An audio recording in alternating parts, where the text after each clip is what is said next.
Olá, seja muito bem-vindo, muito bem-vinda a esse que é o nosso primeiro encontro de leitura comentada desse livro aqui, Deusas, os Mistérios do Divino Feminino, do Joseph Campbell. Bom, eu sei que muitos dos que estão aqui já me conhecem, né? Seja porque foram meus alunos, alunas, já passaram por algum atendimento, ou me conhecem do canal, do YouTube. Mas, de qualquer maneira, quero fazer uma apresentação breve, né? Para quem não me conhece ainda. Bom, meu nome é Victor Coelho, eu sou sacerdote da deusa, eu exerço esse meu chamado espiritual através dos sagrados caminhos, tanto do xamanismo quanto da bruxaria, e também eu sou um analista junguiano em formação, tenho formação para psicoterapeuta nessa abordagem.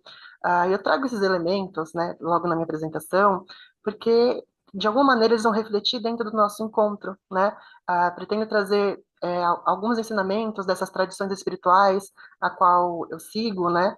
E também alguns elementos da própria psicologia analítica para dentro dos nossos encontros, para que possa ter uma leitura mais rica, né, uma leitura mais diversa, de prismas diferentes, né? Eu sou o guardião desse espaço chamado Instituto Xamânico Luz da Deusa, né? Vocês podem encontrar nas redes sociais através do @ix.luzdadeusa. E bom, né, através dele, principalmente pela página do Instagram, que é mais fácil de ver as coisas que eu divulgo, né? Lá vocês vão poder encontrar as cerimônias xamânicas que eu conduzo, algumas delas com plantas de poder, não todas, né? Mas são cerimônias sempre muito voltadas a essa reconexão com a natureza, é uma espiritualidade ecocentrada e também centrada na figura da deusa. Esses encontros que são presenciais, eles acontecem aqui em São Paulo, capital, então caso você esteja daqui e queira vir conhecer, será um prazer estar com você em cerimônia, em atendimento, em aulas, cursos, seja lá o que for. Também sou professora, eu dou aulas de magias, aulas de espiritualidade da deusa, aulas de tarô também. Tarô não estou com turno agora, mas lá para o mês que vem eu vou abrir turmas tanto para o curso de práticas xamânicas com a deusa, então um xamanismo bem voltado para a deusa mãe, e também uma outra formação similar, mas diferente, né? Que é o de bruxaria xamânica, para quem se entende nesse caminho de uma espiritualidade bastante neopagã, mas que busca também as raízes xamânicas desse tipo de arte.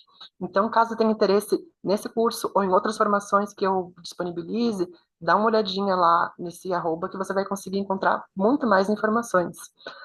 Também realiza atendimentos, né? Atendimentos com oráculos, atendimentos com práticas bioenergéticas, terapias xamânicas, terapias energéticas. Então, enfim, vocês podem conferir o catálogo todo, conferir as maneiras de atendimento, as oportunidades de curso, de aulas, de workshops que eu dou, tudo através dessa página. Bom, essa é uma apresentação bem breve minha, do meu servir. Agora vamos diretamente para o nosso livro, né, para o que nos trouxe aqui no dia de hoje. Esse grupo de estudos, vou dar umas breves palavras antes, né, como que ele se estrutura, né?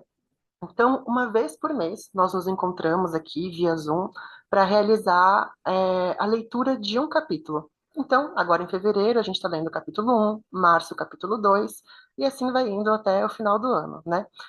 É muito legal que antes do nosso encontro, você consiga ter feito a leitura desse capítulo. Porque aí você vai ler o capítulo tendo as suas próprias ideias, né, com seu próprio repertório, você não vai ter uma leitura induzida pelo que eu estou falando em aula, né? Então é muito interessante que você consiga ler o capítulo antes. Isso aí vai tornar a nossa troca, a nossa conversa depois muito mais rica, né? Mas também não é um problema, não precisa ser um problema, né? Se você não conseguir ler o capítulo antes do encontro. O encontro ele é dividido em dois momentos, né? O primeiro momento é esse aqui que a gente está tendo. Ele é um momento gravado, onde eu preparei alguns slides, onde eu vou fazer uma preleção, quase que uma aula, por assim dizer, né? Comentando alguns pontos desse livro, trazendo algumas experiências que eu tive, trazendo visões tanto dessas tradições espirituais, da bruxaria, do xamanismo, quanto da própria psicologia junguiana, né? Fica parecendo uma aulinha, por assim dizer, nesse primeiro momento. E depois, o nosso segundo momento, que é um momento de conversa. Nesse momento eu já não vou gravar, né?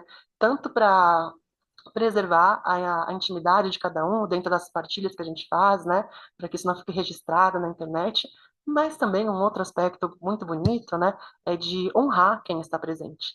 Então, nesse segundo momento, sem gravação, só participa quem conseguiu se comprometer a estar nesse momento com a gente em círculo para poder realizar essa partilha, essas trocas de vivências, a gente perceber como que aquela leitura reverberou dentro da gente, dentro das coisas que nós estamos vivendo, ok? Uh, o grupo de estudo se estrutura basicamente dessa maneira, algo bastante simples. Se surgirem algumas dúvidas ou alguma outra coisa que eu me lembre mais para frente, aí eu comento. Mas esses são os dois principais pontos da nossa leitura. Um encontro por mês, gravação somente na primeira parte, e aí, obviamente, que sem gravação, nossas partilhas tão ricas ao final. Bom, falando um pouquinho sobre o Joseph Campbell, né? A gente vê sempre umas imagens, às vezes, dele já senhorzinho, né? Mas olha lá como ele era bonitão, o Campbell, né? O Campbell, ele nasceu nos Estados Unidos, né, em 1904, viveu até 1987, um longevo, né? E ele é muito conhecido, principalmente pelo trabalho dele com o Jornada do Herói, O Herói de Mil Faces, né? Ele chegou a dar consultoria para a criação daquela série de filmes, o Jornada nas Estrelas, né? É, Star Wars, mas além disso, né, que ele é muito conhecido por esse feito, ele teve essa ideia audaciosa, por assim dizer, né, de reconhecer que, bom, talvez em todas as mitologias, todos os contos de fadas, todas essas produções culturais, na verdade, são uma única coisa, é uma única história. Por isso que ele fala do monomito, né? O monomito enquanto sendo um modelo mítico de transformação pessoal e espiritual. Todas as histórias do mundo estão contando uma única história, que é a história da conquista do ser humano, de sua própria consciência, de seu próprio ser espiritual, né? O Campbell ele é de uma importância enorme para a divulgação desses conhecimentos de mitologia comparada, né? Mas também dentro da espiritualidade da deusa, uma contribuição enorme. Tanto que a gente vai ver nesse livro, ele tem um outro livro também chamado Todos os Nomes da Deusa, né? Lançado em parceria com outros autores, uma coleção de textos, né? Mas o Campbell dedicou grande parte da vida dele também aos estudos das figuras mitológicas femininas, né? Ah, Nesse livro, em especial, que a gente vai falar, que são os mistérios do divino feminino, a gente vai ter uma visão muito voltada para a deusa, que a gente vai encontrar essa visão presente na Wicca, por exemplo, na Wicca e várias tradições espirituais que beberam dela também, né? Mesmo que de maneira indireta, o xamanismo, o neo-xamanismo matricial, os círculos de sagrado feminino, e muitas vezes a gente consegue remeter à origem disso. A gente acha que essa religião nasceu e se estruturou assim desde sempre, o que não é verdade. Então, eu espero que nesse encontro a gente consiga também encontrar algumas referências dentro dele, né? Quais foram os nomes importantes para a construção dessas espiritualidades? E o Campbell, ele foi um desses nomes muito importantes, né? O capítulo 1, ele é dividido em dois subcapítulos, né? O capítulo 1 se chama O Mito e o Divino Feminino, e ele é dividido em a deusa nas culturas paleolíticas e a deusa como natureza. E o primeiro que a gente vai abordar, esse aqui, a deusa nas culturas paleolíticas, né? É interessante. O que é o período paleolítico, né? O período paleolítico, ele é o período mais antigo e mais extenso também da pré-história. Então, algo que vai de 2 milhões de anos até 10 mil antes de Cristo, mais ou menos, né? O período mais antigo e maior dentro da pré-história, né? Ah, e aí a gente vai perceber que a figura da deusa, ela estava presente desde o Paleolítico até o Neolítico de maneira mais ostensiva, né? Mas como que o primórdio da humanidade está muito relacionado ao contato com a deusa, e principalmente a deusa enquanto figura da terra, a deusa enquanto figura da mãe, né?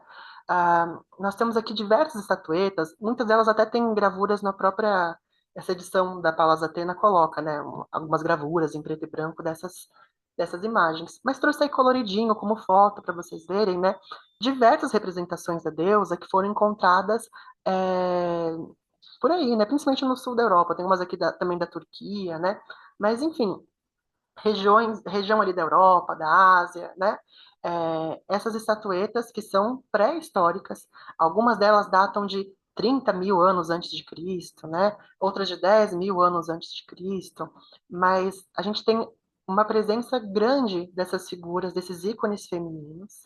E até curioso, né? Eu tinha lido num livro da Janet de Sturm-Farrar, que dizia que existem aproximadamente 5.000 representações femininas de me veio, faltou o nome agora, né? Mas representações tridimensionais, por assim dizer, né? Esculpidas, né?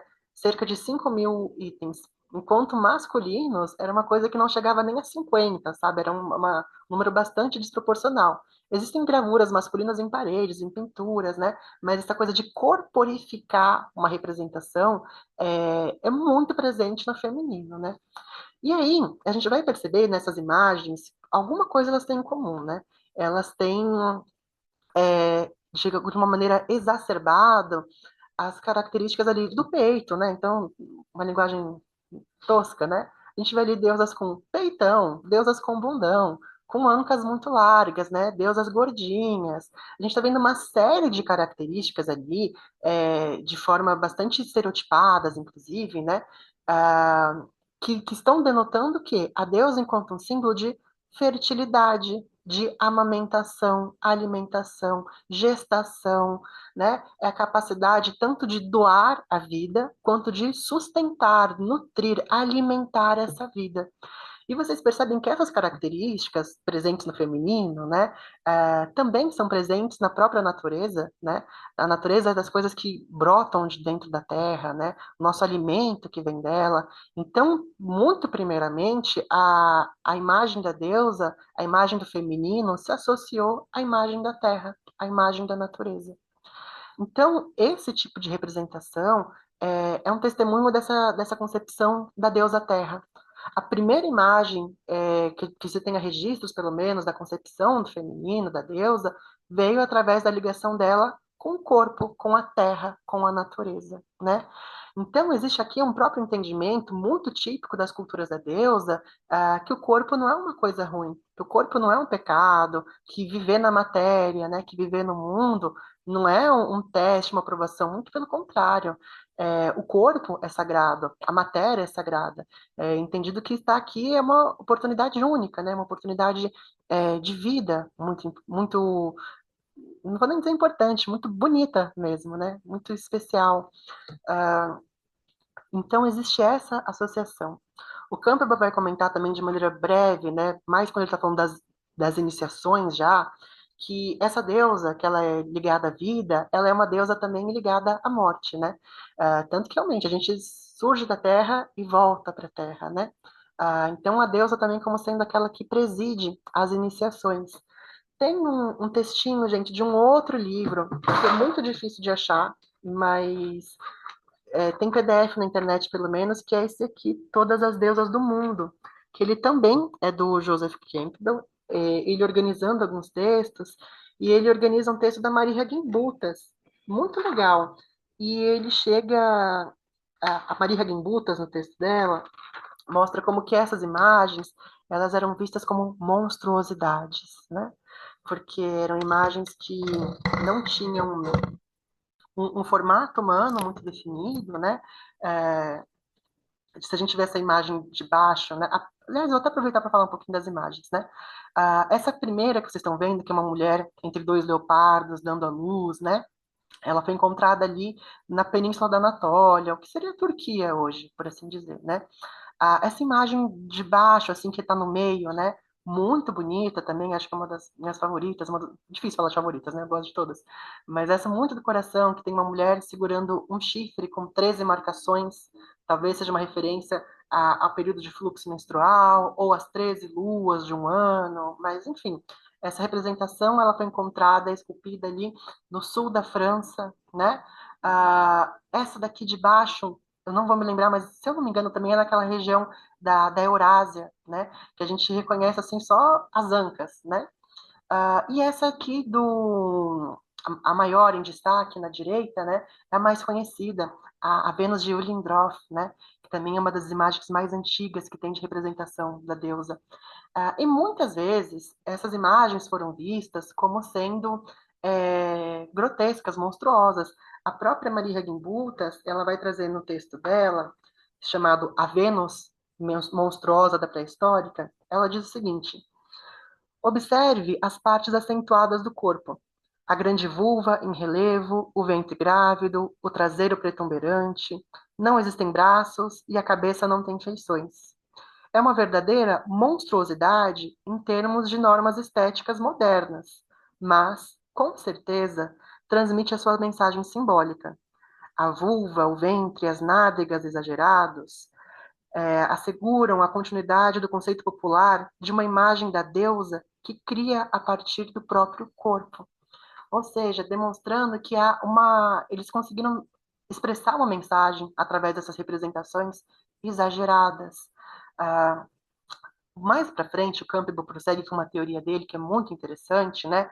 Associando o modo de vida, as condições do ambiente, com como se dá o desenvolvimento daquela cultura, né? Se vai ser uma cultura mais voltada para o Deus ou mais voltada para a deusa. Então, ele enxerga que, por exemplo, nas culturas centradas no Deus, são as culturas de povos nômades, povos que não conseguiram se fixar na terra, né? Que o ambiente não era favorável a isso, né? Então, nessas culturas, há um destaque muito maior para a figura do homem, porque o homem é o que vai trazer o alimento, o homem quem tem que caçar, quem tem que matar. Então, tem toda uma ênfase na ação, na coragem, no individualismo, né? O guerreiro que abate um cervo, nossa, ele é o herói da comunidade, né? Aí a gente faz uma contraposição com esses valores mais individualistas, mais hierárquicos desse tipo de configuração social para as sociedades matrifocais, as sociedades da cultura da deusa, que eram preponderantemente agrárias. Essas sociedades, elas eram compostas é, por homens e por mulheres, mas não havia uma diferença tão hierárquica, tão rígida entre esses dois tipos, né? Entre essas duas expressões, porque era muito vivido da terra. Então, não era um grande feito você recolher um abacaxi, por exemplo, sabe? Comparado a caçar um animal, recolher um abacaxi ou coletar algum fruto, algum vegetal. Eles eram muito. A subsistência deles estava relacionado a essas caças pequenas ou preponderantemente a própria agricultura. Então, esse modelo social, ele é mais circular, ele é pautado na ênfase no coletivo, no trabalho em conjunto, no serviço de cooperação. Então, essas próprias sociedades, pautadas na figura da deusa, pautadas na terra, elas eram mesmo menos hierárquicas, mais pacíficas. E aqui eu coloquei uma imagenzinha ao centro, isso era o Campbell falando, né, pela teoria dele, mas coloquei aqui ao centro uma imagem da Maria Guimbutas. Ele até chega a citar no livro, né? Mas ele cita como se fosse uma qualquer da esquina, né? Como se fosse, a Maria Guimbutas diz. Gente, a Maria Guimbutas, às vezes muitas pessoas não sabem, né? Por isso que eu até trouxe a imagem para reconhecer mesmo, né? A Maria Guimbutas, ela fez escavações no sul da Europa todo, praticamente, sabe? Em busca de resquícios, de evidências históricas do culto à deusa, dessas sociedades matrifocais, né? E algo muito interessante é porque antes dela adentrar esse estudo, ela estava trabalhando com o estudo dos povos indo-europeus, que são esses povos patriarcais, dos deuses do ferro, dos deuses do fogo, né? E o primeiro contraste que ela teve foi perceber que, nossa, aquela civilização indo-europeia que tinha toneladas de armas, né? Quando ela foi contrapor com os estudos da deusa, ela percebeu justamente o que não tinha, né? Então, civilizações que não tinham fortificações militares, né, o que indica que era um povo pacífico, né, um povo que não vivia em guerra.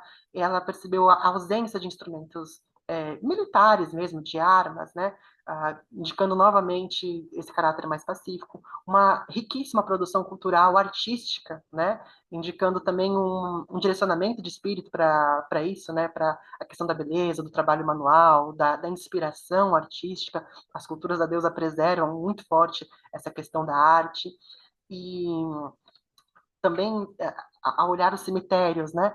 Então, como que as pessoas eram enterradas dentro dessas sociedades matrifocais, tinha um certo simbolismo de pintar o corpo com uma tinta ocre, o que a gente pode entender como sendo uma representação do sangue, né? Então, e enterrados em posição fetal, como se você estivesse voltando para o útero da mãe, né? Por vezes colocavam conchinhas ao redor, fazendo esse formato, né? Um formato de vulva, como se estivesse voltando para o útero da deusa. Então, todo um simbolismo, entendendo que poder feminino é tanto de doadora da vida quanto de receptora, né, nos portais da morte. E esse ciclo, né, de vida, morte, renascimento. A Maria Guimbutas percebeu também que nesses cemitérios não tinham edificações especiais, como nos indo-europeus, né, para os militares, para os guerreiros, né, mostrando que, olha, muito provavelmente nessas civilizações pautadas na deusa, que eram mais igualitárias, né, as divisões hierárquicas de sacerdote, não sacerdote, caçador, não eram tão bem definidas. Tanto que as propriedades de convivência eram mais ou menos parecidas umas com as outras, e também essas questões de como que eram enterrados, né? Sem nenhuma uma glória especial para líderes de guerra, né? Enfim, então Campbell traz essa costura. Aí, eu estou falando muito da importância da Maria Guimbutas no sentido de escavações, das coisas que ela encontrou, que realmente é muito importante, mas é muito importante o trabalho dela também para a interpretação. Eu acabei de falar um trechinho que ela comenta do que essas estatuetas eram vistas como monstros da pré-história, né? Poxa, se fosse agora 2025, eu ia falar, são os alienígenas, né? Essa importação de um olhar patriarcal, para não falar outra coisa, né, para a nossa interpretação daqueles objetos, né. E a Maria Guimbutas desconstrói isso. Uma outra pior até, já vi até um super conhecido, né, o Yuval Noah, colocando essas estatuetas, vou até voltar no slide para vocês darem uma olhadinha, colocando essas estatuetas como se fossem pornografia da época, né? Então, tem lá peitão, tem bundão, então é a Playboy da época, sabe? Algo de pornografia. Tendo que onde foram encontradas essas estatuetas, o fato desses atributos ligados à vida, à fertilidade, muitas delas dá para reparar nas duas de baixo, principalmente, né? Elas tinham pezinhos fincados, assim, para você poder colocar na terra, né? Então, vários indícios ali de que esses artefatos estavam relacionados a uma forma de espiritualidade ligada ao feminino foram interpretados como Playboy da época, né? Então, para vocês verem que o trabalho da Maria Reguimutas é muito importante, não só pelas descobertas arqueológicas, muito importante por isso, mas também pela sensibilidade do olhar, né? Muitas coisas que já estavam descobertas, né, já eram conhecidas, mas tinha uma interpretação muito machista em cima dela, né? E ela ofereceu pelo menos um ar de renovação, né? E aí entra o trabalho dela, com o do Joseph Campbell, também com o do Robert Graves, através da poesia, enfim, foram diversas contribuições que acabaram propiciando um cenário muito favorável para o surgimento de diversas espiritualidades da deusa, né? Depois já a partir da década de 50 para frente, principalmente, né? Mas a gente pode perceber que muito da contribuição deles também tem a ver com essa genialidade, né? Com olhar o mesmo objeto com um olhar diferente, né? Bom, a figura da deusa ela vai aparecer como senhora da morte, do renascimento. Eu não vou ficar comentando o livro todo, não é uma leitura comentada, mas não é um audiobook, né? Então trago alguns pontos muito interessantes que eu acho para a nossa conversa. Mas vocês vão perceber como que o feminino, dentro desse livro, né, é relatado que o feminino, ele é um fator, aspas, tranquilizante perante a morte, porque ele é a garantia do ciclo de vida, morte e renascimento, né? Eu até posso abordar isso mais para o final do capítulo, mais para o final do nosso encontro, né? Mas sobre essa questão da deusa presidir a morte, os ritos de passagem, eu vou dar uma ênfase maior dentro das iniciações espirituais, né? Então, a deusa, enquanto Senhora da Morte, ela é também a iniciadora, né? O Campbell traz o seguinte: a mulher nos dá luz fisicamente, mas é também a mãe do nosso segundo nascimento, o nosso surgimento como entidades espirituais. Então, a gente entende que existe uma diferença, né? A gente nasce enquanto corpo físico, que esse nascimento é mais fácil, mais ganho, né? A mãe física bem dá de presente para nós, mas a gente nasce só para as necessidades do corpo. Poxa, são as nossas necessidades mais instintivas, animalescas, né? Então aqui estão os impulsos eróticos, os impulsos do poder, o impulso do sono, essa coisa mais instintiva, né? A nível de psicologia, eu penso muito na questão do Freud, né? Com que tem uma cosmovisão do ser humano como uma busca sedenta por prazer, né? É, e o Adler aqui também, ser humano, naquela busca pelo poder, que são muito parecidos no final das contas, né? Um quer ter o prazer para ter poder e outro quer ter poder para ter prazer, mas muito similar. Ambos estão ainda nessa dimensão que é meramente do nascimento do corpo, né?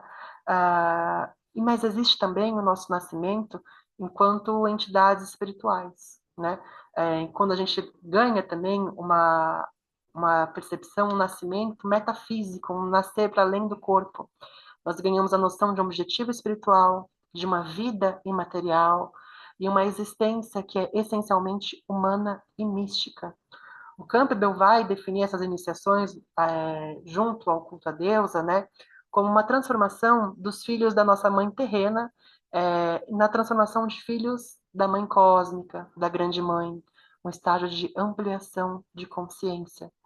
Esse nascimento de espírito, perceber que nós temos uma alma, que existe vida dentro de nós, e que nós temos também um instinto, por assim dizer, né, também metafísico, ele é muito abordado pela psicologia junguiana, né, pela psicologia analítica.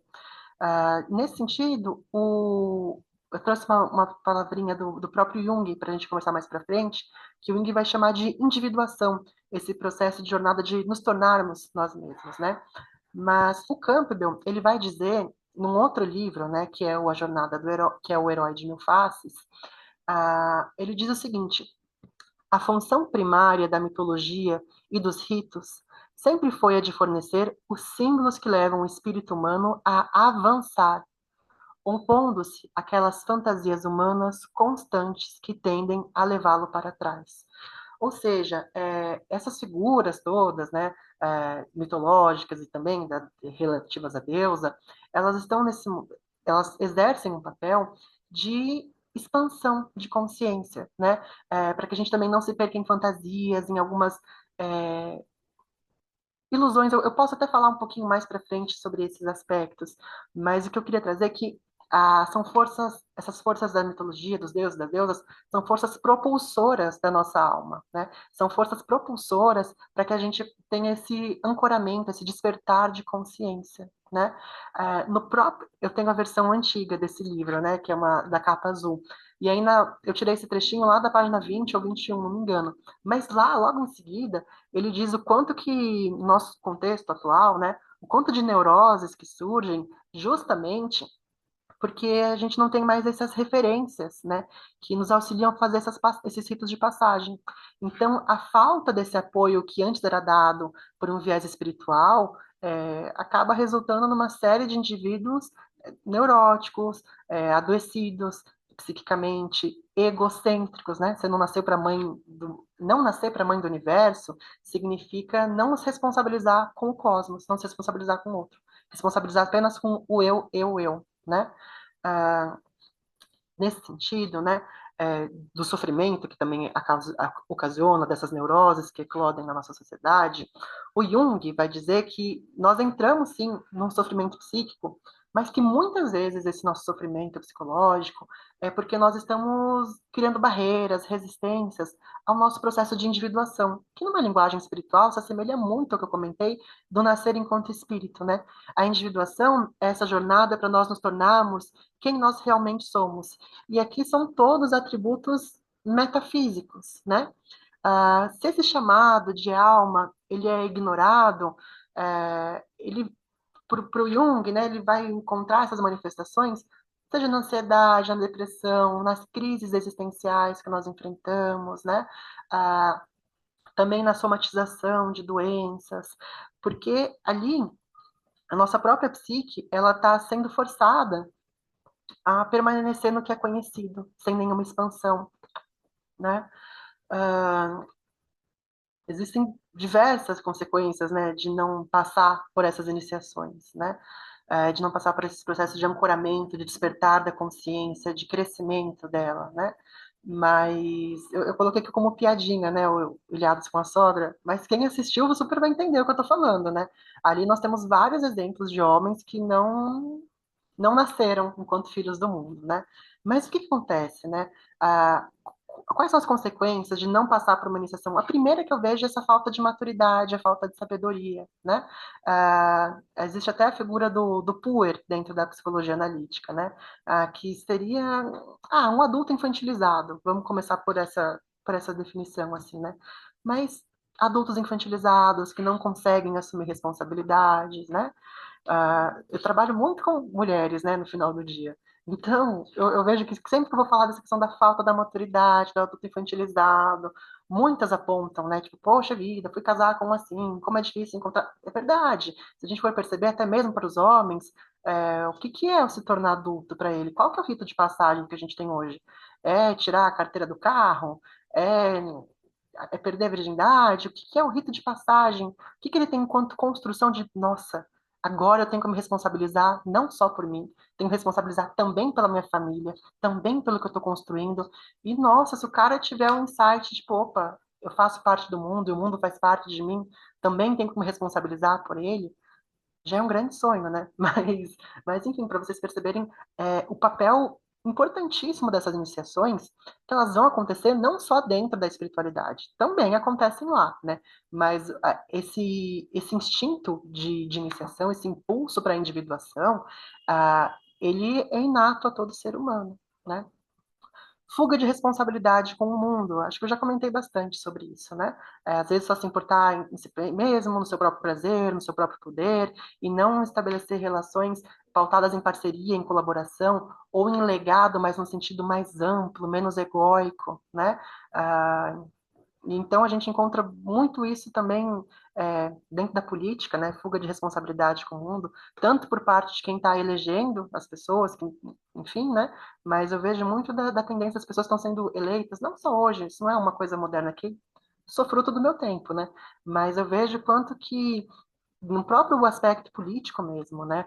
A gente está vivendo uma ascensão de líderes, de dirigentes de nações que estão se preocupando só consigo mesmo ou só com a própria estrutura de país e muito propício a uma guerra nesses últimos tempos, né? Essa questão do alinhamento de tecnocratas milionários, junto com poderes políticos que está acontecendo nos Estados Unidos, enfim, muitas preocupações que eu vejo dessa falta de responsabilidade, que ela vai se refletir, sim, na questão ambiental, né? Na promoção ou não de uma cultura de paz, né? De uma cultura de paz, uma cultura de guerra. Ah, eu vejo, além dessas questões ambientais, essas questões de guerra, também na própria questão de como que minorias são tratadas, né? Minorias representativas, que eu digo que podem ser tanto a de gênero, quanto as minorias sexuais, quanto as minorias étnicas, enfim, o desrespeito a essas diversas minorias, né? Que também faz parte desse processo de iniciação, né? Da ausência de iniciações. Perda de identidade verdadeira, e aí a gente entra nas massificações, né? Essa perda de identidade verdadeira é porque nós vamos ser definidos pelo que é alheio a nós. Só que esse alheio pode ser tanto de fora quanto de dentro, né? Então você pode ser tanto definido pelo que a massa está querendo, quando você está vendo, você está reproduzindo sonhos, vontades da massa e não o que está no seu coração. Você está afrontando a sua consciência para poder entrar num pacto social, né? E às vezes a gente nem percebe isso.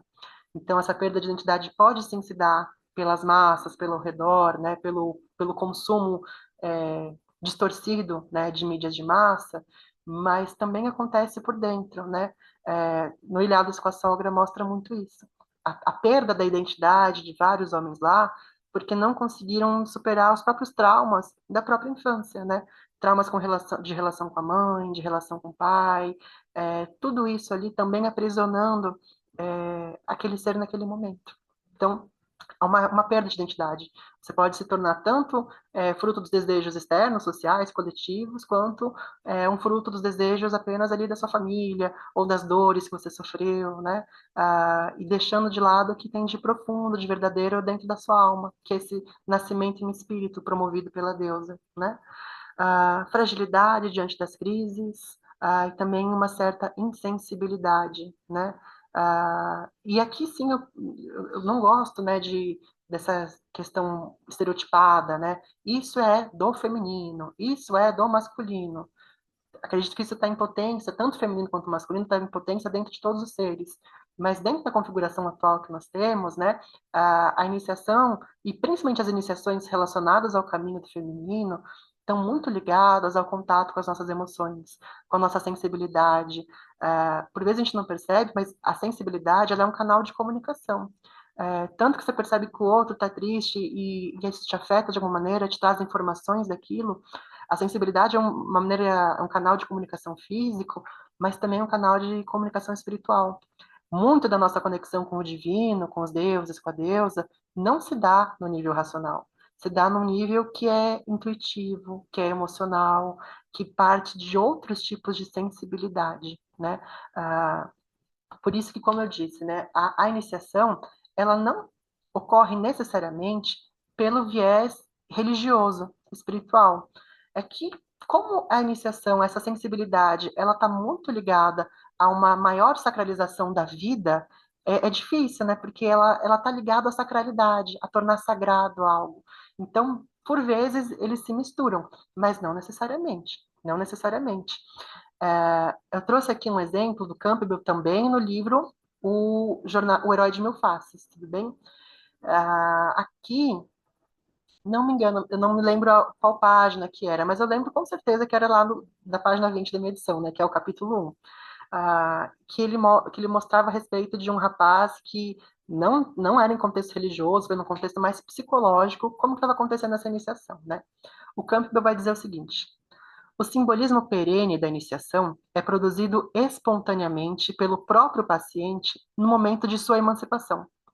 Ao que parece, há nessas imagens iniciatórias algo que, de tão necessário para a psique, se não for fornecido a partir do exterior, através do mito e do ritual, terá de ser anunciado outra vez por meio do sonho, a partir do interior. Ou seja, gente, esse instinto à iniciação, esse instinto, ele é básico, ele é inato nosso, né? Se a cultura não ajuda, tudo bem, uma série de debilidades em relação a isso, né? Mas dentro de nós há um instinto para que isso aconteça, né? Claro que muitas vezes isso vai aparecer, tenho amigos aqui psicólogos, psicoterapeutas, né? Vai aparecer nos consultórios, né? Na maneira de neuroses, na maneira de adoecimento psicológico, né? Mas esse instinto de iniciação, ele vai ser trabalhado nos consultórios de psicologia, ou às vezes dentro de práticas xamânicas, por exemplo, né, do resgate de alma. Nós vamos percebendo que a própria pessoa, a alma dela tenta se manifestar no mundo e vai criando condições para isso.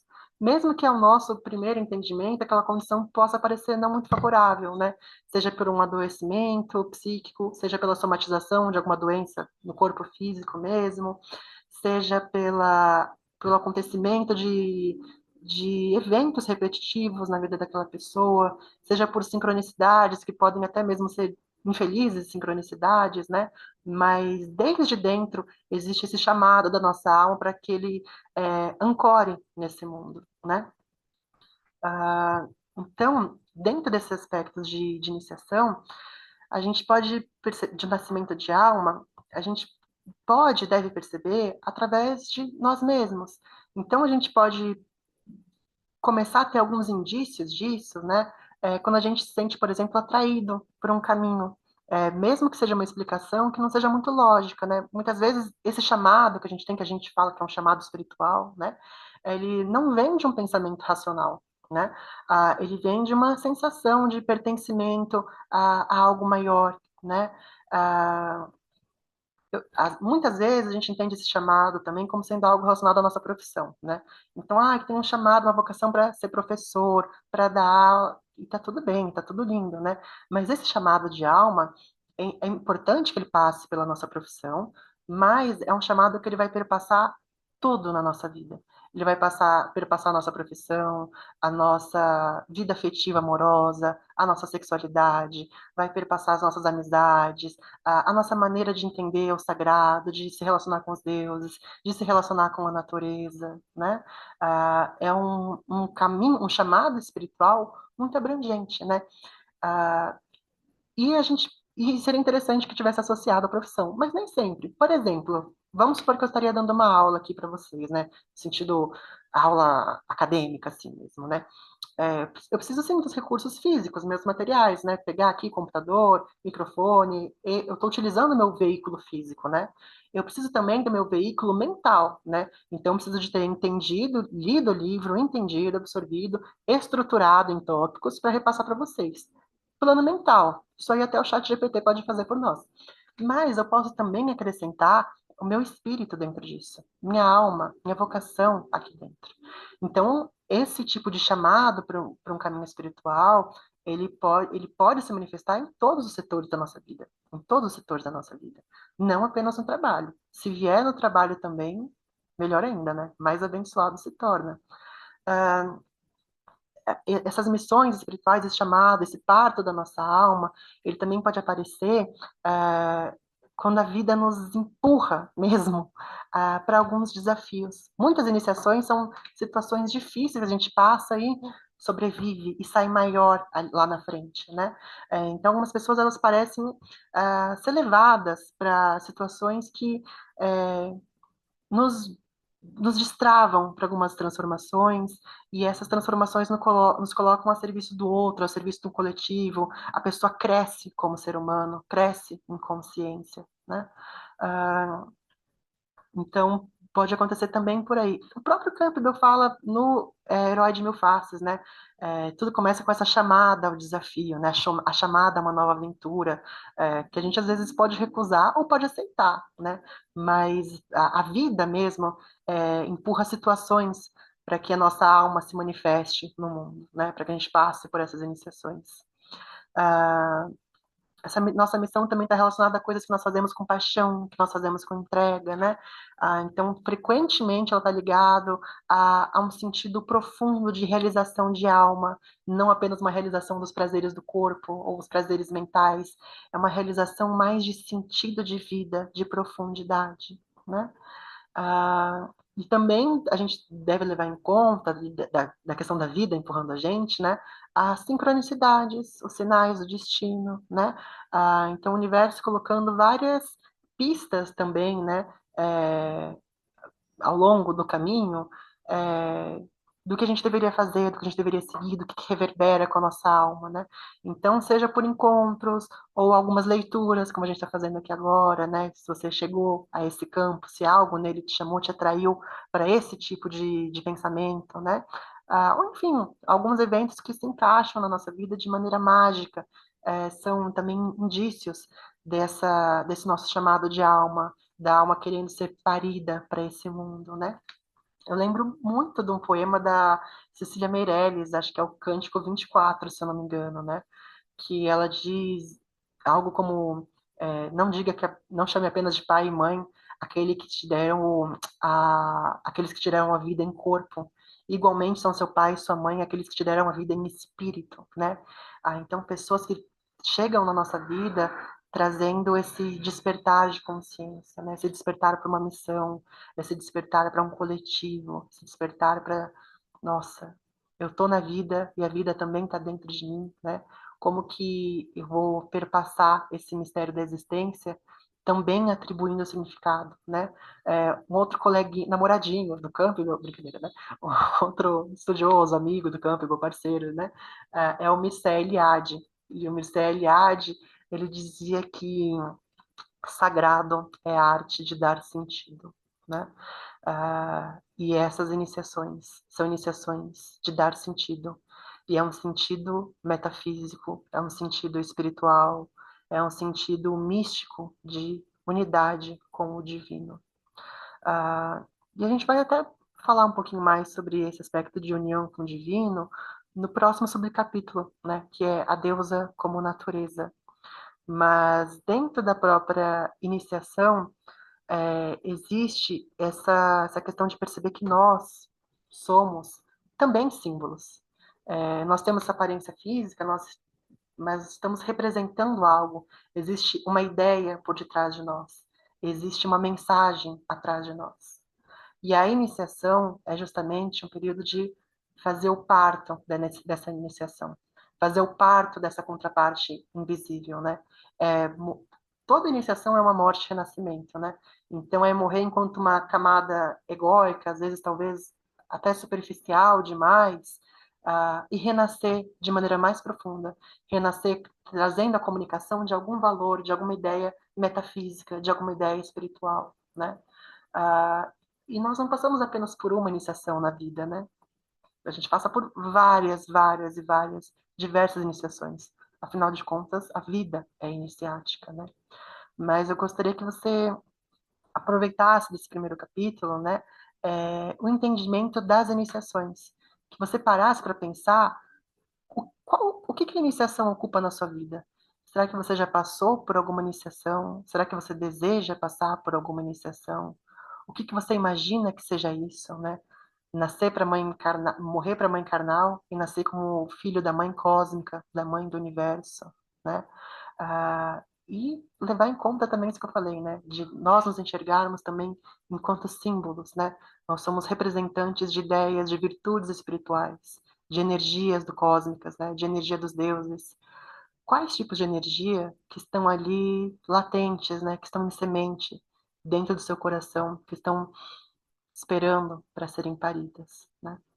Essa que é a principal mensagem, por assim dizer, de entender a diferenciação de um nascimento de corpo e de um nascimento que é um nascimento espiritual.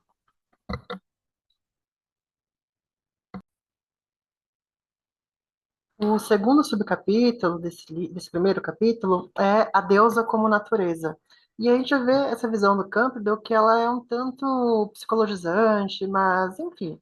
O Campbell vai trazer o seguinte: as energias da natureza estão presentes no mundo exterior, mas também dentro de nós, posto que somos partículas da natureza. Quando meditamos sobre uma deidade, sobre uma divindade, estamos avaliando os poderes do nosso próprio espírito e psique. É a personificação de uma energia que vive dentro do indivíduo. E veja, né, dentro do nosso âmbito mais espiritual, assim, talvez nós tenhamos uma concepção que é um pouco mais objetiva das divindades, né?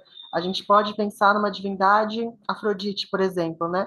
Muitas vezes a gente se relaciona com essa força quase como se fosse uma pessoa, né?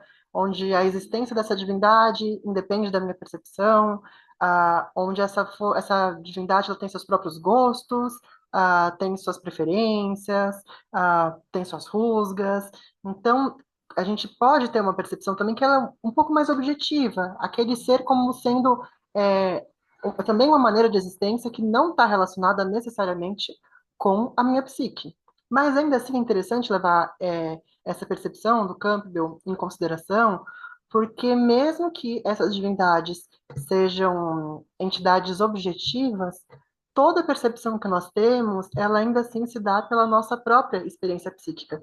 Então, realmente, tudo que a gente vai ver a respeito da divindade, tudo que a gente tem de contato com ela, vai passar pelo nosso filtro psicológico, né?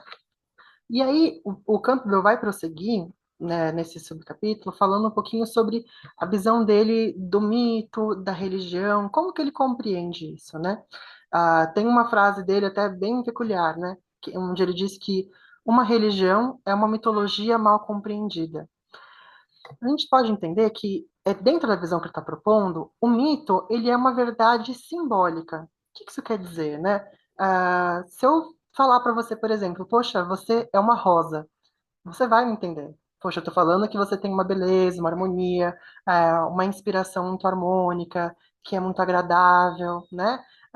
Falo que você é uma sereia. Poxa, você é uma pessoa muito encantadora, é uma pessoa também de muita beleza. Você conseguiu, compreender uma série de atributos que eu estou me referindo apenas ali com aquele símbolo. Só que, se essa mesma frase que eu utilizei, você for interpretar de maneira literal, aí ela vira uma mentira, porque realmente você não é uma rosa, né? Nem uma sereia, é um ser humano, né? Então, a partir disso, a interpretação literal torna aquilo falso, mentiroso. Por isso que muitas vezes a gente utiliza no senso comum, assim, né? Como vocabulário, a gente fala, tal coisa é um mito, como um sinônimo de mentira, de falso. Justamente porque percebemos como sendo essas crenças espirituais dos outros, não no sentido metafórico e pior, assim, mais preocupante até pelo ponto de vista do Campbell, né? Que nós interpretamos as nossas crenças básicas, né, vinda de pai, mãe, cultura, como sendo de maneira literalizante. E é aí que surge a religião. A religião ela vai te tirar dessa experiência interior com a divindade, a experiência interior com aquele mito, de se reconhecer como sendo um mito vivo, para cristalizar aquilo em um dogma, em uma verdade absoluta, inquestionável, né? Ah, nesse sentido, a gente percebe que para algumas escolas de pensamento religiosas, para algumas religiões, né? Tem uma questão muito forte de provar que não, a minha religião é verdadeira, porque historicamente aconteceu assim, assim, assado, eu só acredito na minha religião porque foi escrito em pedra, né? Ah, para essa visão que está sendo abordada, pouco importa a historicidade, né, daquilo. Então, vamos pegar um exemplo aqui, que ele até chega a falar mais para frente, né, da questão de Cristo. Mas vamos pegar esse exemplo, né? Será que dentro do cristianismo, apesar que até hoje não tem nenhuma comprovação histórica factível da existência histórica dele, né?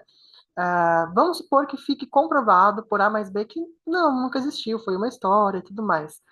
Será que isso tira toda a validade da mensagem espiritual que foi passada por esse personagem? Toda a religião que foi construída em cima disso perde a validade? Os valores espirituais que estão ali presentes deixam de existir, né? As pessoas que vivenciaram a fé através daquilo se torna bobagem automaticamente, né? Ah, Não sei. Uma outra questão também, que aí é muito, muito dentro do que o Campbell fala, né? Do viver o mito. Bom, será que você conhece alguém? Não sei, né? Alguém que vive crucificado entre o mundo do espírito e o mundo da matéria, assim como Cristo foi crucificado, né? Ou pior, né? Com certeza você não conhece. Alguém que, em algum momento, traiu seu próprio coração, traiu a verdade espiritual para seguir, para obter alguma vantagem material, alguma vantagem bem do mundo terreno mesmo, sabe?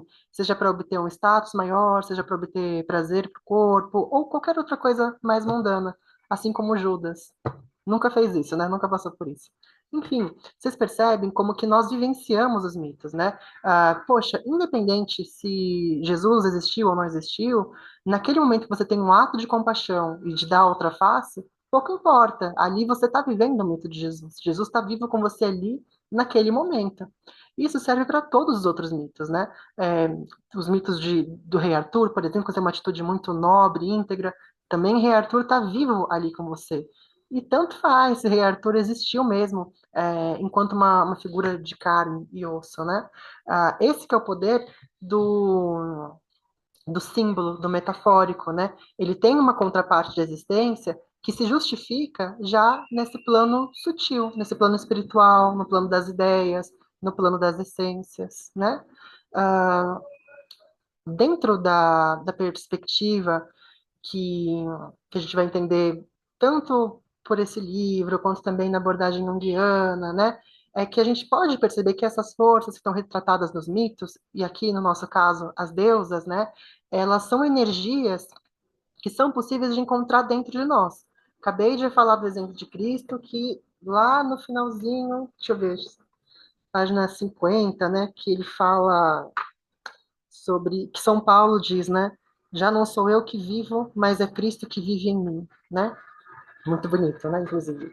Mas nós podemos perceber que essa energia das deusas, elas são energias que também vivem dentro de nós e que nós podemos encontrar dentro de nós, né? Falei no primeiro bloco sobre a iniciação, né? Uma das maneiras de se referir aos sacerdotes, aos iniciados, são aqueles que reconhecem os nomes, os ritos e os mitos dos deuses, né? Ah, e aí, o que é conhecer o nome, né? Conhecer o nome e falar, ah, Afrodite, se escreve com A, F, não é apenas isso, né? Conhecer o nome seria reconhecer a energia, o padrão vibratório, a assinatura energética daquela divindade. Então, o iniciado naqueles mistérios é uma pessoa que consegue reconhecer aquela faixa de energia, consegue vibrar junto com ela. Esse que é o conhecimento dos deuses, encontrar aquela energia também dentro de nós. Não apenas, a gente vai encontrar fora também, né? E aí, este estudo, nós vamos, nos próximos capítulos, falar mais sobre outras deusas, sobre outras divindades, mas existe também esse propósito, né?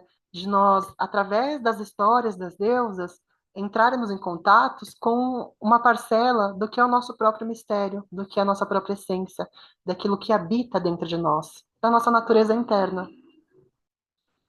Campbell ele vai prosseguir falando, e aqui eu resumi nesse quadro, dei uma condensada, ele vai falar sobre a deusa em quatro aspectos.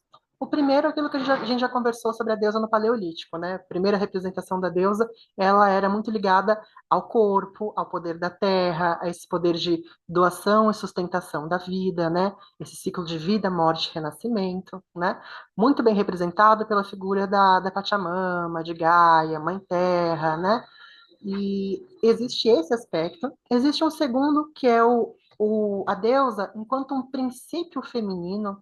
E aqui não é muito popular quando eu falo isso, né? Mas eu vejo a deusa nem sendo como algo só das mulheres, mas também algo do feminino, algo que não é necessariamente humano, né? Essa essência feminina que vai estar presente dentro das plantas, dentro dos cristais, dentro das pedras, dentro dos animais, dentro, se você tiver uma gatinha, uma cadela, dentro dos animais que são do gênero feminino, né?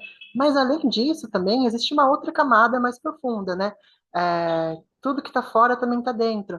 Então, mesmo dentro do homem, também existe esse princípio feminino, essa energia que está presente no homem, assim como o princípio masculino também está presente dentro da mulher. Então, embora nós possamos reconhecer externamente, né, essa energia do princípio feminino de maneira preponderantemente em mulheres, em algumas plantas, em alguns cristais, a gente enxerga dentro de algo que aquela energia prepondera, predomina, mas também existe a sua contraparte masculina ali dentro, né? Então a gente pode entender também como princípio feminino, mas ele vai trazer sobre a deusa enquanto a abóboda celeste, ou o palco da vida, representado pela deusa Nut. Olha o trechinho que ele traz. A forma mais antiga da deusa, como veremos, é apenas a deusa Mãe Terra. Embora, no Egito, a grande mãe, a deusa Nut, represente a abóboda celeste. A deusa se torna toda a esfera dentro da qual vivemos. Estamos, por assim dizer, dentro do ventre da deusa. E no bojo desse ventre vivem todos os seres que têm nome e forma, inclusive os deuses. Portanto, quando se chama Maria de Mãe de Deus, ela está sendo promovida. Nas tradições antigas, ela significa não apenas a mãe da encarnação, mas a mãe do universo e de todas as forças. Veja, esse papel da deusa como mãe do corpo, mãe da natureza, mas mãe de tudo, a mãe do cosmos, a mãe da galáxia, a mãe das estrelas, a mãe da matéria, a mãe de toda manifestação de forma. Ah, antes, por curiosidade, né, antes de eu fazer o grupo de estudos, eu tive um sonho que estava, não me lembro com que sonhei, né? Foi um sonho meio disforme. E aí, quando eu acordei, assim, olhei, tava meu gato logo de frente e me deu um prazer, assim, falar, nossa, que bom que é não estar no disforme, né? Como é bom ter um gato e ter as coisas de maneira objetiva, palpável, né? Esse mistério separado. E muitas tradições vão contar para gente que essa realidade que a gente vive, essa realidade física, né, ela é construída a partir do corpo da deusa, né? Se na mitologia judaico-cristã o Deus cria o todo é mente, né? Então Deus cria através da mente, através do poder da palavra, né? Em diversas outras narrativas centradas na deusa, o mundo muitas vezes ele é parido, inclusive, né? Ou então construído a partir do próprio corpo mesmo. Penso no mito de Tiamat, por exemplo, né? Onde o corpo dela é seccionado, uma parte vira abóboda celeste, outra parte oceano. Um mais, nossa, que eu adoro, um mito muito bonito da deusa Mãe-Aranha, né? Que a gente pensar que toda a realidade manifesta é a deusa aranha criando a partir da sua própria teia, ou seja, tudo que existe, ela é feito da própria essência da deusa e a deusa retirando do seu próprio corpo, né? Algumas algumas tradições místicas, né, entendem que esse caminho da unidade, da coisa disforme, né, para o mundo material, como sendo o desmembramento de Deus, né? Então, cada pedacinho é um pedacinho do corpo. Dentro da mitologia nórdica também tem, né, o gigante, não lembro se é Mimir ou é Ymir, mas que também tem uma concepção muito bonita, né, que as nuvens que estão no céu são os miolos dele. Cada parte da natureza, a árvore, o rio, cada uma delas é uma parte do corpo de Deus, né? Inclusive, uma oração muito recorrente, né, em grupos wiccanianos é aquele pela terra, que é seu corpo, pela água, que é o seu ventre vívido, pelo ar, que é o seu suspiro, e pelo fogo, que é o seu espírito, né? Essa percepção de que tudo que existe na natureza é um pedaço do corpo da deusa. Como eu ia dizendo, se nas escolas de mistérios falam do desmembramento do corpo de Deus, parece até um pecado, né? Parece um crime. Mas olha só quanta beleza que tem nesse desmembramento, né? Existe isso e existe o momento de retornar da multiplicidade para a unidade, que eles vão chamar esse momento de dissolução do corpo de Deus, ou, no nosso caso, né, dissolução do corpo da deusa, né? De recolher a expressão material e voltar para a substância única. Nesse sentido, se a deusa é aquela que consegue dar forma, dar individualidade, dar subjetividade para uma essência, uma energia que é única, ela se assemelha muito ao conceito de Maia, né? Ah, Me lembrei agora também, muito breve vou falar, né? De uma oração que está no, é uma oração rabina, eu não lembro de onde que é, mas eu li ela referenciada no livro Caminho Esotérico do Tarot, da Rachel Pollack, que diz: Bendita é a mãe que nos deu a forma, né? Enfim, e se a deusa tem esse potencial de dar a forma para essa energia única do universo, ela se assemelha muito a esse entendimento de Maia. O Campbell vai dizer o seguinte: o que aconteceria se não existisse tempo e espaço? Somos separados pelo espaço e pelo tempo, e se não fosse por eles, estaríamos unidos à pessoa que se sentou onde estivéssemos sentados no ano passado, ou no século passado, ou do outro lado do mundo. Juntos, tempo e espaço são o que Nietzsche chama de princípio individuations, princípio do individualizador, que nos torna criaturas separadas. E eu sei que eu já falei desse trechinho quando estava fazendo a divulgação do nosso grupo, né? Mas vale a pena ler, porque é muito bonito. É, Logo em seguida, ele fala um pouquinho sobre Schopenhauer, né? No ensaio dele, Os Fundamentos da Moral. E Schopenhauer se pergunta o seguinte: como o ser humano consegue vivenciar a dor e o perigo de outra criatura a ponto de, descuidando de sua autopreservação, espontaneamente ir ao socorro do outro? Você vê uma criança prestes a ser atropelada, e talvez, ao socorrê-la, você acabe sendo atropelado no lugar dela. Por que aquela que consideramos ser a primeira lei da natureza, a de proteger a nossa entidade separada, de repente desvanece, dando lugar a uma prioridade maior? Aquela que Schopenhauer chama de muted, ou compaixão, literalmente sofrer junto. Schopenhauer afirma que o motivo para essa mudança é que no momento de perigo acontece de fato uma percepção metafísica que levanta o véu da separação. De repente, se percebe que o eu e aquele outro somos apenas um. Ah, e olha, é muito curioso, né? Porque como eu disse, né, dentro dos movimentos da deusa, o bom é estar encarnado, o bom é estar na matéria, né? O bom é a multiplicidade, né? Inclusive a deusa ama a multiplicidade. Só dá uma olhadinha na natureza que dá para perceber esse amor pela diversidade, né? E eu vejo que muitas vezes o movimento Nova Era adota essa concepção do véu de Maia, mas de uma maneira já meio deturpada, assim, né? Já colocando como se estar encarnado, tudo bem que existem algumas percepções que são assim, mas muito presente na nova era, de que estar aqui é horrível, aqui não presta, né? E a ilusão é estar nesse mundo aqui, tanto que muitas vezes se referenciam a isso, né, como estar na Matrix. E olha só, né? Matrix, matriz, mater, né? Tá tudo associado. Então veja, realmente, se a gente for perceber a esse nível espiritual, todos os seres são um único ser. A força que me doa a vida é a mesma força que também está te doando a vida, que doa a vida da planta, que doa a vida da água, que alimenta todas as vidas. Nenhum de nós aqui tem uma fonte única separada, ou mais especial do que a vida do outro. Realmente, todas essas forças advêm de uma unidade, né? É, mas ainda assim, mesmo que exista essa percepção espiritual de que a essência por detrás das coisas é sempre a mesma essência, existe esse mistério da unidade, não quer dizer que, mesmo sendo uma ilusão, é uma ilusão boba. Gente, essa ilusão foi criada somente pelo criador do universo, ou pela criadora do universo, né? Não é pouca coisa. Ainda que isso aqui, esse mundo de multiplicidade, não seja a verdade última do universo, ela é uma ilusão é, programada, mas programada de maneira muito didática, inclusive. Ou vai dizer que dentro dessa ilusão aqui que você tem, você não pode se conhecer melhor, você não pode conhecer ao outro melhor, você não pode amar ao outro, porque é muito difícil amar sem ser o diferente, né? A gente, aliás, talvez seja uma condição básica, né? De amor, uma ligação entre o algo que é diferente.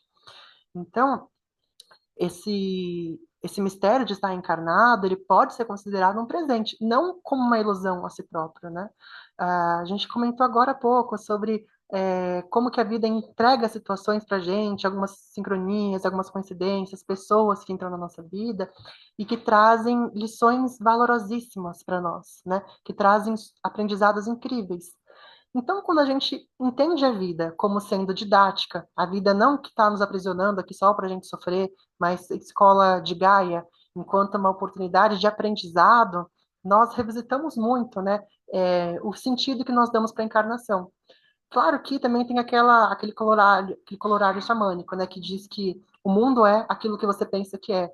Então, se você quiser enxergar a existência da encarnação como sendo apenas algo de privação, de castigo, talvez você encontre só isso mesmo na vida. Agora, se você enxergar dentro da encarnação uma oportunidade de aprendizado, de desenvolvimento do seu espírito, de conhecimento, de evolução, por que não? Se você enxergar dentro disso uma oportunidade, talvez você também encontre isso dentro da vida, né? E as culturas da deusa estão muito próximo disso. O que a gente pode entender como Maia, como sendo aí sim uma ilusão, uma ignorância, inclusive, é entender essa separação a partir da separatividade, né? A priori, assim, meu dedo esquerdo não é a mesma coisa que meu dedo direito, a priori, assim, né? São coisas diferentes. Mas já pensou se meu dedo esquerdo cisma que, dedo direito tanto faz, né? Então ele pode apodrecer, ele pode gangrenar, ele pode juntar bactéria, pode juntar bichinho, nananã, como se não tivesse a mesma corrente sanguínea passando entre eles, né? Poderia até amputar, viver bem sem um dos dedos. Mas essa ideia de unidade e multiplicidade está muito presente aqui. A ignorância seria pensar que o meu dedo esquerdo nada tem a ver com o dedo direito, ou que minha cabeça nada tem a ver com o meu pé. Esse que é o tipo de entendimento. A ignorância, a verdadeira ilusão, está em não perceber o organismo, a interconexão que existe por trás da multiplicidade. Isso é muito bem percebido na espiritualidade da deusa, que é uma espiritualidade muito voltada para a natureza, portanto, muito voltada para a ecologia, já nas próprias relações ecológicas. Se você for notar, assim, pode ser no seu próprio jardim, né? Como que toda forma de vida está muito intimamente conectada uma com a outra, né?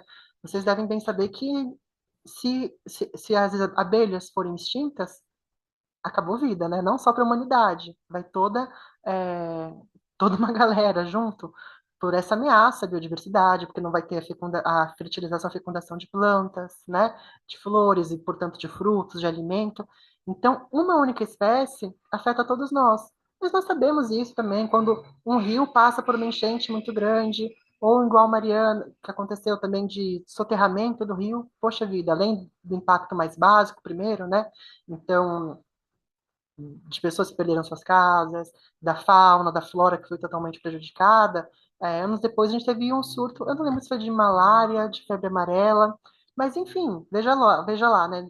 Não tinha ali no rio a presença dos sapos, enfim, de todos aqueles seres que se alimentavam e mantinham um equilíbrio com o mosquito que é hospedeiro da doença, né?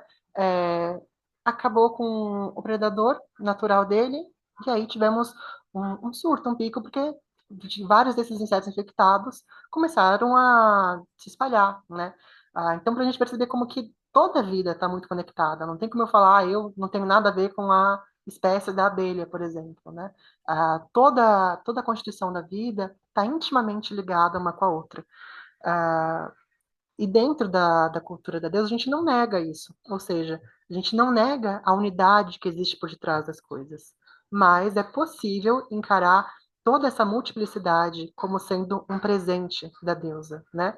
É, olha, eu fico pensando das coisas na vida que dão mais vontade, mais ânimo, mais libido pra gente, né? Uma delas, com certeza, é o aprendizado, né? Como é gostoso a gente conhecer uma coisa nova, aprender algo diferente, conhecer uma pessoa diferente.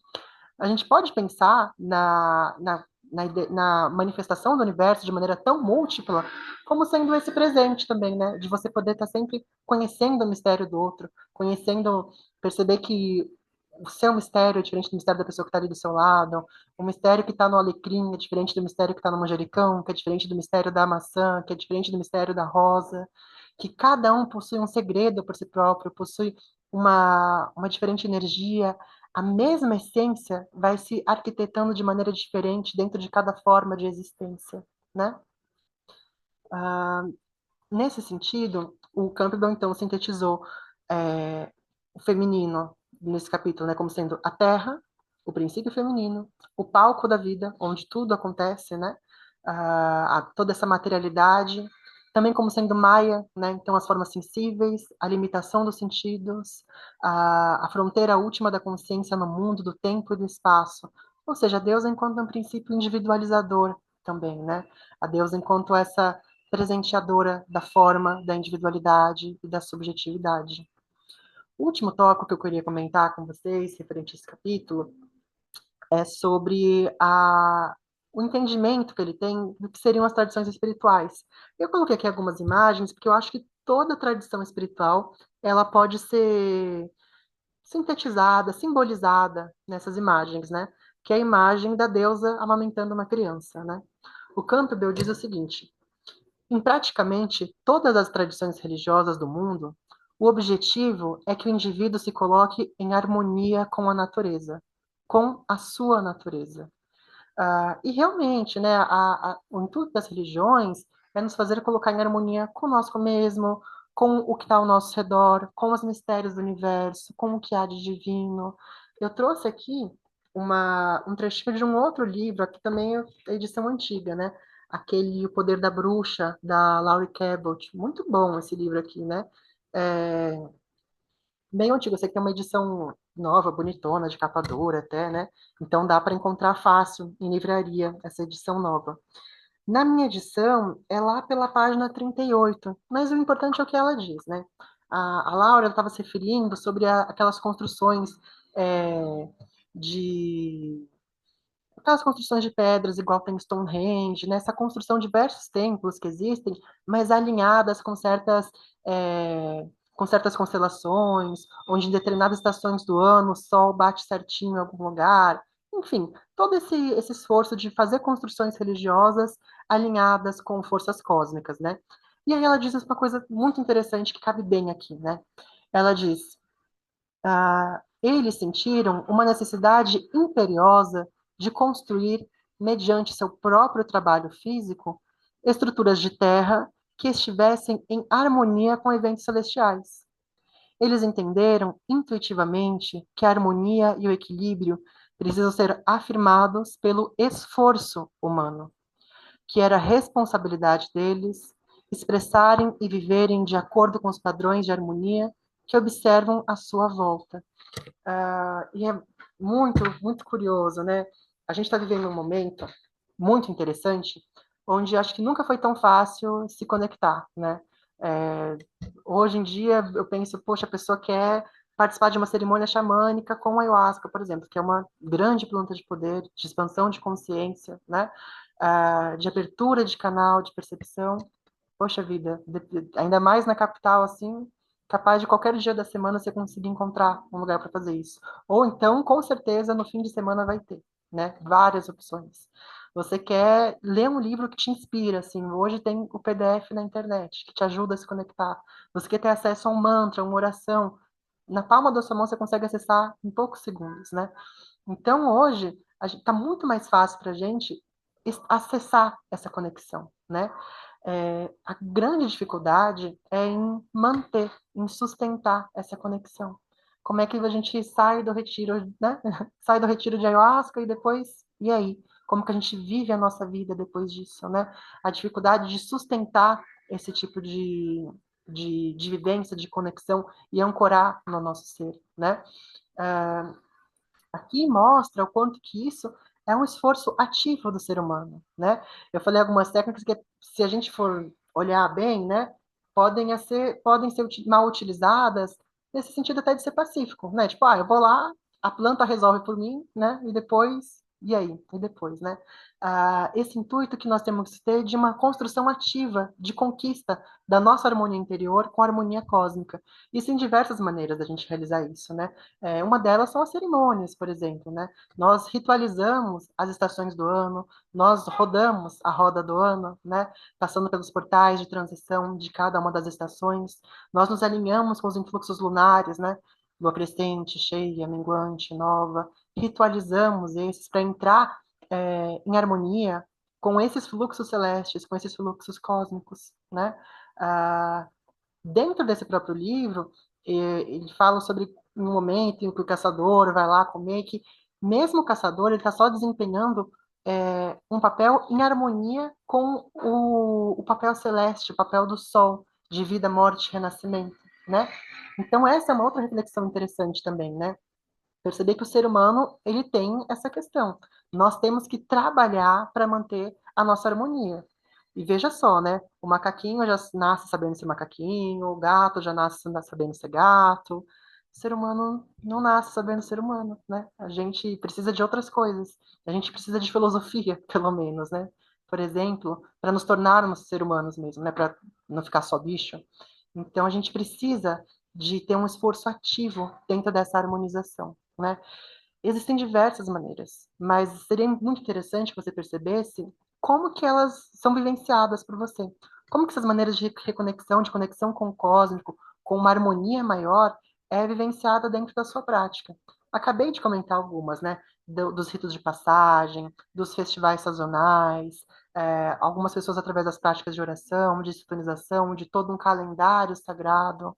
Mas como que nós conseguimos ativamente nos colocar diante dos mistérios, diante do funcionamento do universo, diante desse mecanismo que tem seu próprio tempo, que tem suas próprias estações, que tem seu próprio funcionamento, e nos harmonizarmos com ele, né? Fica então como uma reflexão também ao término do nosso encontro.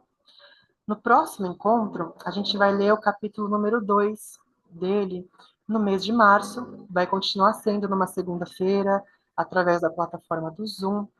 Então, a gente lê esse próximo capítulo e aí a gente comenta. Agora, eu vou deixar para quem está aqui com a gente poder conversar, para a gente poder fazer um bate-papo, fazer algumas trocas. Às vezes eu vou se dar algumas dúvidas, né? Mas para quem estiver acompanhando pela gravação, mês que vem nós nos encontramos para abordar mais um capítulo.